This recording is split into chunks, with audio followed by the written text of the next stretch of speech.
Katatapos lang po mainit-init pang game number 2, World Women's Championship between Ju Wenjun and Tan Zhongyi. Nagkapisakan sila sa game 2. Aba, maganda ito. Samahan niyo po akong pag-aralan.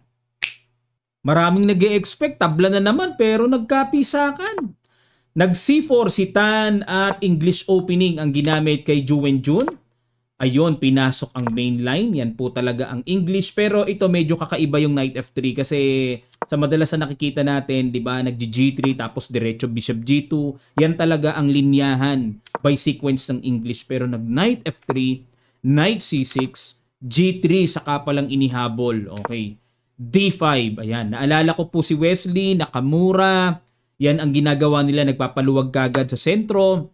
Capture, at Bishop G2, Bishop C5 at yan po ang pinag-usapan kanina na linya.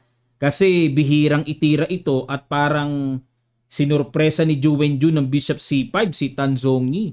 Sharp po kasi ang Bishop C5 at kinaslingan lang. Dito kanina sa sinasabi ng commentator sa live nila Judith Polgar and Jovanka, Knight E5 ang tinitignan. Interesting nga naman ano, pero dito po kasi pag nag-Knight E5, pag kinapture yan, di nakakuha na ng pawn, may bawi pa sa Knight.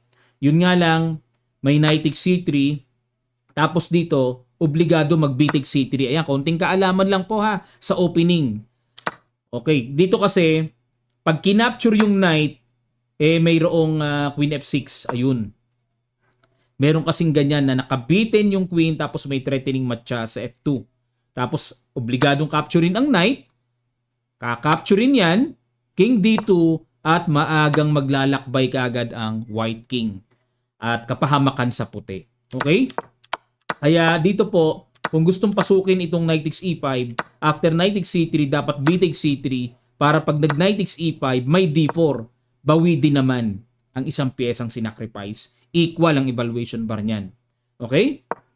Pero balik tayo, castling ang pinili, yan naman talaga ang mas linya kapag iniiwasan yung mga equal-equal. Halatang alam na alam din po ni Tan Zhongyi. Nag-castling si World Champ at nag-D3, H6, ayan, para proteksyon sa G5, baka mamaya matirahan ng Bishop G5, at nag-Knight D5.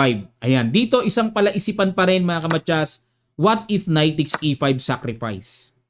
Ano meron dyan? Magna Knight C3. Ganun pa rin ang magiging tema.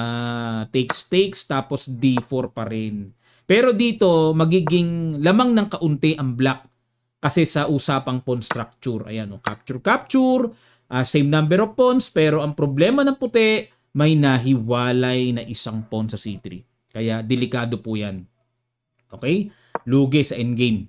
Kaya dito, kinapture lang ni Tan, capture at nag-Bishop D2. Okay, at bookline na bookline pa rin. So, Bishop D2 para magbi-Bishop C3 mamaya and yung C-file magamit mamaya at nag-Queen D6. Siyempre, kailangan umiwas dahil may pana na nakaunat. Nag-aantay lang bitawan. Bang! May pana Nako, pagka ganyan kailangan iniilagan talaga yan. Okay? At nag-Bishop C3, Queen E7, at yan po ang lumalabas na nasa China sila, di ba? Ano ba sa Kimchi. Bagong kimchi yang Queen E7, bagong luto. Okay, kasi ang old lines ay Rook D8, Bishop G4, Bishop B6, Knight D4. Ngayon pa lang nagkaroon ng Queen E7 kay Ju Wenjun. Okay. Nag-Knight D2 at nag-Knight D4. Ayan. Sa isang banda mga kamatyas yung ganitong gumaganyan, kung minsan kumakapture sa Knight nang hindi inaasahan. May mga ganung pang bulaga. Kaya medyo parang naramdaman ni Ju Wenjun, parang kakainin yata yung Knight ko nag-Knight D4 at pinoprovoke ang white na tumira talaga o tumulak ng E3. 'Di ba? Parang okay, paalisin mo Knight ko. Initri nga, hindi na sindak dito si Tan at nag-Knight to B4.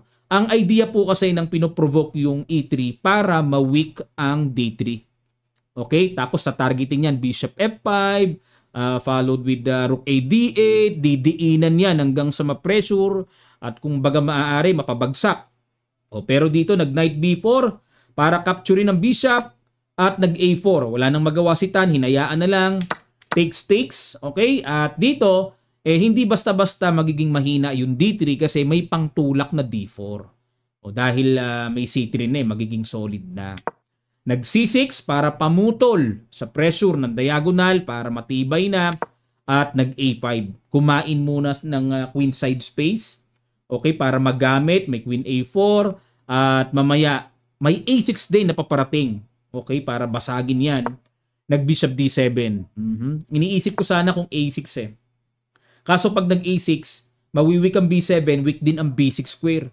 Nakita nyo po yung labanan, ano? Pag nag-A6, baka mamaya matirahan ng Knight C4, malundagan doon mamaya, mga ganun-ganon, pagka nandyan na ang tore. Kaya sila po maingat, square per square. Bishop D7, nag-Queen B3, threat sa pawn, at nag-Rook A B8, Knight E4, at Bishop D6. Ayun, so, kaya pinantay na ni Tan, no? Kasi mahirap yan, bishop pair yan Kaya kailangan yung isa dapat makuha para may secure pang equal kaagad. At nag D4. Okay? At nag B6. Kanina po, nung iniwanan ko to, sabi ko magtatabla to. Tingnan nyo. Kasi, wala gaanong equal Rook A7, okay, control the 7th rank. At nag Bishop E6. Threat ang queen. Queen A4, counter threat. Rook C8, depensa. At nag-Rook B1. Ayan, pressure sa B6 pawn. Bishop D5. Tinapatan na ni Jun. Gusto na niyang ma-eliminate ang strong bishop. At kinapture muna yung E5 capture. Queen D4. Capture. And takes. Ayan. Maporma lang ng konti ang puti kasi nakakontrol the 7th rank Pero base sa evaluation bar, equal naman Nag B5. Rook E1, naku, dodoblehin pa. Talagang lilingkisin ang 7th rank. At nag-Rook A8. Tinirim na, kumbaga sa gupit kailangan bawas-bawasan ng tore. At nag-Rook E7, obligadong bawasan yan. Nag-C5. Tingnan nyo mga kamatya, sino ang mag-aakala na magkakatalo itong dalawang ito? Sino mag-aakala na magkakatalo sa napaka-equal position? Parang dito makukuha na yung pawn ng tore tapos itong B5 very easy na makuha. Paanong nagkatalo ito? King F8, Rook B7 at Chumek, King E4 and Rook C2. Ayan, counter sa F2. Nag King E3 muna baba and check ulit. King D2, Rook F3 threat, dikit and the Rook F5. Ayun. Ayan. Ito medyo parang naalangan ako dito sa Rook F5. Usually po kasi pagka ganito, diyan talaga yan pumupunta Kahit na medyo masagwa sa paningin na yung dadaanan ng pawn mismong nakabara yung tore. Pero depensado naman. Yan. Tapos, ang tulong pa ng tore na yan sa black, yung white king nababakuran. Hindi basta-basta ma-activate. Okay? Tapos di pwede maka F4 anytime may check, pingas doon. Equal lang pero nag-Rook F5, King E3, H5, F4. Ayan parang medyo naalangan King E8 mga kamatsas. Ayan ang kahalagahan ng kaalaman at pag-iingat sa rook and pawn ending. Unang tingin ko po parang walang diferensya. King E8 walang diferensya pero blunderacious mga kamatsas. Grabacious na pala yan. Ang accurate play ay ganun. Mahirap makita at mahirap tanggapin. B4? Papakain? Sabay Rook A5? Ganun. Equal pa rin, tabla pa rin. Yun nga lang, psychologically, masakit Kasi, di ba, minsan may feeling tayo na pag nawa 1 pawn down, parang talo na tayo Pero, nga pala, rook and pawn ending nga pala ito. 4 versus 3. Tablay yan. Ito yung pinakamadali para ma-handle ng draw. Yun nga lang, syempre, sino ba namang bibitaw dyan? Nag-King E8. Ayun mga kamatsas, dito po. King E4, good move. Winning for white. Winning. Rook F6, bumitaw na rin. Bumitaw na rin. Kasi po, kung didepensahan ng G6, isasarado lang, ipupush lang D5, tagpas ang pawn, buong buo. Kaya yun ang kahalagahan na yung tore dapat nandito sa kabila eh. Oh, ayan oh, nasaraduhan tuloy. Paano didepensahan yan? Na-realize ni World Champion, wala na rin, babagsak na rin ang pawn niya. So, give up na niya. Nag-rook F6 and the rook takes. May tempo pa. At nag-G6 depensa, D5. So, halos doon din na uwi, ano? Yun nga lang, masyadong active yung king ni Tan. Yun ang pinagkaiba. Okay, at nag-rook A6, king E5. Ayun, bumababa naman eh, oh. Dapat daw ang tira is king D4. Grabe, no? Grabe, king D4 lang.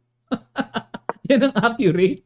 Ano? Pagka gumanon, king C5. Yan ang mga binibiling ano dito. Oh. Kailangan alam yan, no? Yung mga handang ipakain yung pawn, pero dapat makuha yung tamang pwesto kasi. Oh, halimbawa, sige. Oh, capture. Tingnan lang po natin na ito yung talagang accurate talaga. Ang gagawin ay king F8. Siyempre, may matchas doon eh, di ba? O mag-rook B3, didepensahan ito. Samantalang, yung king unti-unting uusad hanggang sa maihatid ang pawn sa 7th rank. So lalabas, okay, 3 versus 2, pero ang tagal pa ng tatlong yan bago gumana. Eh, mas vital yung paparating na pass pawn. Yan ang tamang pwesto pala na dapat na-remind din ako mga kamatyas. May mga larong ganito na rin ako pero tagal na eh. O, pero ginawa dito ni Tan, naging E5. F6 check, king D4. Rook A2. Ayun, talagang grabe. Malakas din pala tong Tan Zongyi talaga. No? Alam? Capture, check. Yun, tumempo muna. Ayun. Kahusay. Pagka ganito mga kamatyas na wag nyo itutulak ng basta-basta yan. Kasi pag tinulak mo yan, pag chichikin ka dyan mamaya, wala kang tataguan. Kaya timing muna. At least may kwarto ka pa. Pag chinik ka, meron ka pang kwartong, meron ka pang payong. No? G5, F5 lang. Dapat daw ay, tama naman yung F5. H4, takes, and nag-rook H7, okay? At nag-H3, king D6. Ayun, dito talaga, oo. King B8, king D7, wala na eh. Uusad na rin eh. Sugswang ang tore, di makaalis. Ayun, D6, nako. Ayun, grabe yung paipod-ipod na paunti-unti. So dito po, kumbaga sa hindi pwedeng sumilip yung king kasi anytime, di ba, tatamaan. So, rook H3. Pwede rin palang sumilip. Basta alam, ito ang tira. Tapos check, di ba? King takes. May queen pa anytime. Pag nag-king C7, then rook takes. Papakapture ito. Tapos rook H3. Bakit rook H3? Bakit ganon? Ito lang king F7 lang. Pwede naman Pag chumek dito lang. Yan. Alam ko na to mga kamatyas. Ano na to? Sabay F6. Wala na yung king masyadong malayo po. Talaga magpo-promote at magpo-promote na yan. Pwede rin naman pala yung silip. Pero kailangan tansyado, no? Siyempre, hindi natin alam yung nerve. Medyo, siyempre, nakakakaba-kaba rin di ba? Kaya nag-rook H3. Tetempo.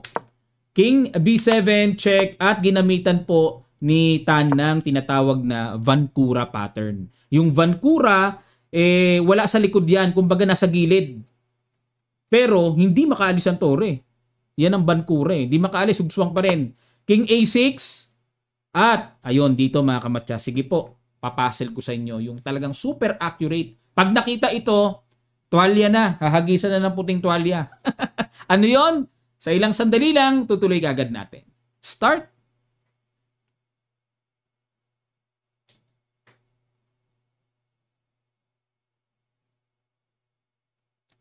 Maraming salamat po mga kamatya sa inyong effort. Congrats sa nakakita ng simpleng rook E2 tuwalya na. Bakit po? Yung king sisilip na sa e-file, walang check. Umalis man ng tore, wala. Anytime makapture yan. Hindi naman pwede mag-rook E1. Nag-king B7 and king E7, awarding time.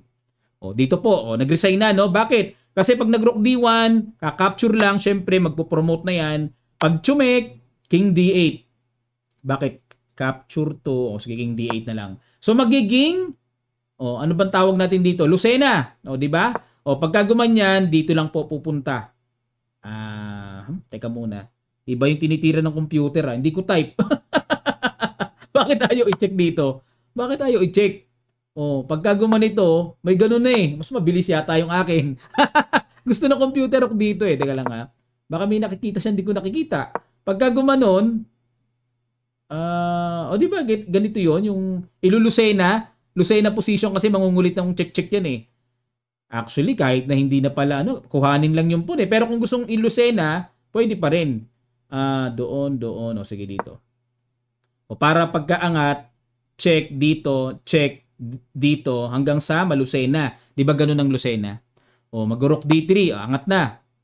O, kahit dito na lang pala, pagka umalis. O, sabay ganun. Para mas malayo yung king. Okay? So, pagka gumanito, nag-waiting lang, gaganon na. Ito po yung sinasabi kong Lucena. Check. Ganon, ayan, para karagdagang kaalaman lang po pag-aaral sa endgame. Yan yung Lucena. Ngayon, pagka ito naman ang ginawa, kapag dumikit naman ang king, halimbawa, ganyan, dumikit ang king, doon ka na. Pagka gumanon, alis ka na. Layas na yung king mo at magdi-D8 na anytime. Check, ganon, check, kahit mag-shopping na yung king mo dyan, walang problema. May tore na sa 8 rank, anytime D8 queen na. Okay mga kamatsas, grabe. Napakaganda ng nangyayari at tututukan po natin itong World Women's Championship na to, no? Para sa akin po ito yung lumalabas na pinaka-class na tournament ngayon ongoing. Biruin nyo ang pondo $500,000 US.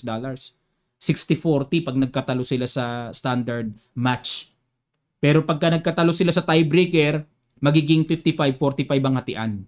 Okay? $500,000 US. Magkano yun mga kamatsas? Comment nyo nga po sa section down below. Ayan, maraming salamat. Thank you po sa inyong pagsubaybay palagi.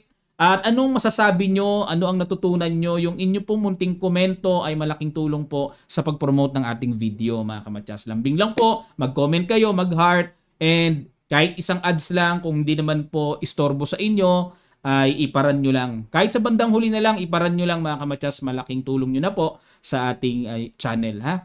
Maraming salamat. Magkita-kita pa tayo sa mga susunod pang chess updates.